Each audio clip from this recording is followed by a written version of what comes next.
네, 이고은 변호사 나와 있습니다.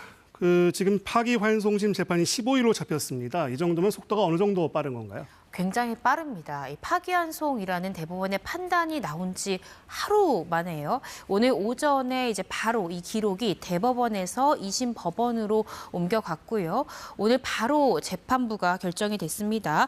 서울고법 형사 7부가 이 사건을 파기환송심을 담당하게 되었는데요.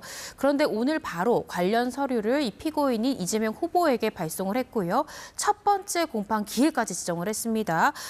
오는 이 15일 오후 2시에 첫 번째 재판이 열겠다라고 오늘 기록을 받았는데 오늘 바로 재판부가 결정이 되고 또 재판부가 오후에 바로 공판기일까지 잡는다. 굉장히 이례적인 속도전이다라는 생각이 듭니다. 그러면 이후의 절차는 어떻게 되나요? 네, 이후의 절차는요. 오늘 이제 오후에 이 피고인에 대해서 각종 서류들을 송달을 했습니다. 소환장뿐만 아니라 이 공판기일 관련한 통지서 등을 모두 송달을 했는데요. 이것을 과연 송달받을지가 또 하나의 변수인데 이것에 대한 송달 절차를 진행한 다음에 현재 잡혀있는 첫 번째 공판기일은 이번 달 15일 오후 2시입니다.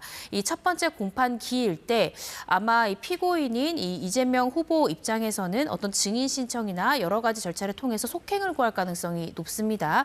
그런데 만약에 이 재판부에서 양형 증인에 대한 심리가 이미 충분히 이루어졌기 때문에 양형 증인 신청을 받아들이지 않는다라고 하면 이날 바로 변론이 종결이 되고 선고기일이 바로 잡힐 가능성도 있고요.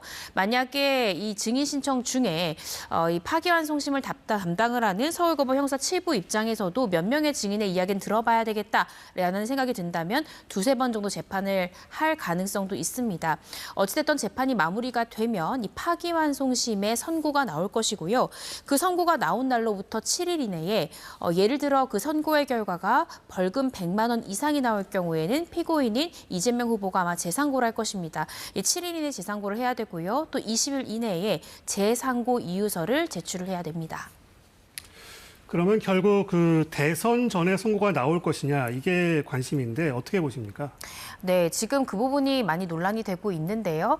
일단은 나올 가능성이 좀 저는 비교적 적다라는 생각이 듭니다. 그 이유가 지금 파기환송심에도 꽤나 시간이 걸릴 수 있습니다. 이번 파기환송심이 길어질지 아니면 빠르게 결론이 날지는 결국 이재명 후보가 재판에 출석하느냐에 달려 있습니다. 서류를 송달받고 출석을 하게 되면 첫 번째 기일에도 바로 종결이 될 수 있는 반면 만약에 불출석하게 된다라고 하면 이 파기환송심의 절차가 굉장히 연기가 될 수 있고요. 또 이 재상고하는데도 27일 이상이 소요가 되기 때문에 아마 조기 대선일 전에 이번 이 재판의 결과가 확정되기는 조금 어려운 것이 사실입니다. 그렇군요. 이번 재판의 쟁점은 뭔가요? 네, 아무래도 이번 재판은요, 유죄 취지의 파기환송심이기 때문에 유무죄에 대해서 다른 판단이 나올 가능성은 대단히 낮습니다. 따라서 유죄 취지로 나올 가능성이 굉장히 큰 상황에서 중요한 건 양형입니다. 즉, 이 파기환송심에서 아마 이재명 후보는 벌금 100만 원 미만이 선고되도록 양형적인 변론에 충실할 가능성이 높고요. 결과적으로 과연 양형이 벌금 100만 원 미만이 될 것인가 아니면 100만 원 이상이 될 것인가 이 부분이 중요한 쟁점이 될 것 같습니다. 그런데 이재명 후보가 1심에서는 집행유예가 나왔죠. 네. 그러면 이제 이재명 후보 입장에서는 2심에서 벌금 100만 원 미만의 형을 받도록 노력을 할 텐데 법조계에서는 이게 가능할지 어떻게 보고 있습니까? 조금 어렵다라는 의견이 중론입니다. 그 이유는 워낙에나 1심의 형량이 굉장히 높았습니다. 사실은 1심의 집행유예의 이 선고 결과를 두고도 법조계에서는 벌금형 정도가 나올 것이라고 예상이 됐는데 집행유예는 꽤 무겁다라는 그런 평들이 많았었거든요. 네. 그런데 이 파기환송의 취지 자체가 유죄 취지로 법리를 해석해라라는 정도의 가이드라인이지 어떤 형량에 대해서 대법원이 가이드라인을 준 것은 아니기 때문에 이 파기환송심에서도 반드시 집행유예 이상 나올 것이다라고 단정할 수는 없습니다. 벌금 부분에 대해서는 100만 원이 넘을 가능성이 조금 더 높지 않을까 추측하는 이유가 바로 양형 기준에 있습니다. 양형 기준이 기본 구간에만 해당한다 하더라도 벌금 200만 원 이상 재판부는 선고해야 되는데요. 네. 현재 이제 피고인 신분이 이재명 후보는 양형적으로 주장할 만한 요소가 굉장히 적습니다. 일단은 기본적으로 양형적으로 주장을 하려면 피고인이 자신의 범죄를 인정해야 되는데 계속해서 무죄 주장을 하고 있기 때문에 별다른 선처 요소가 없다라고 보여지거든요. 그래서 벌금 100만 원 미만이 나올 가능성 비교적 낮다라는 것이 법조계의 대다수의 의견입니다. 그러면 유죄 취지로 파기환송을 했으면 유죄 취지라는 게 어떤 가이드라인인가요? 아니면 반드시 유죄로 선고를 해야 된다는 그런 의미는 아니지 않나요?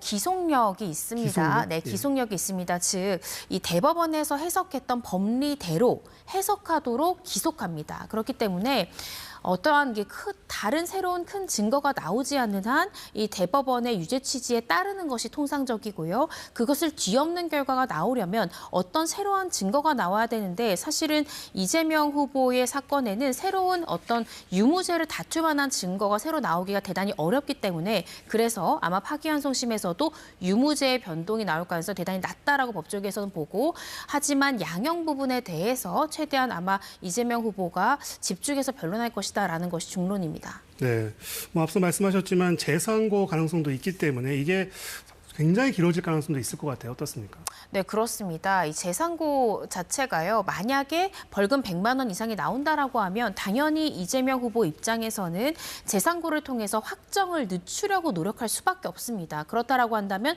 이 파기환송심의 결과가 나온 날로부터 7일 이내에 이 재상고를 하게 될 것이고요. 또 7일이 지난 후 그때부터 20일 이내에 상고 이유서라는 거를 제출해야 됩니다. 그렇다라고 한다면 아무리 빨라도 27일 이상 소요가 되기 때문에 이 조기 대선 일자 전에 어떤 결론이 나오기는 조금 어려울 것 같습니다. 그럼 앞서 그 김영훈 기자 보도에서 보신 헌법 84조 논란으로 다시 돌아가게 되는데 이걸 네. 좀 법리적으로 풀어주시겠어요? 네, 이 헌법 84조를 보시면요. 대통령은 내란죄, 외환죄를 제외하고는 재직 중에 형사상 소추되지 아니한다라는 규정을 두고 있습니다. 그런데 여기서 소추라는 것이 어디까지를 의미하느냐를 두고 현재 갑론을박이 펼쳐지고 있는데요.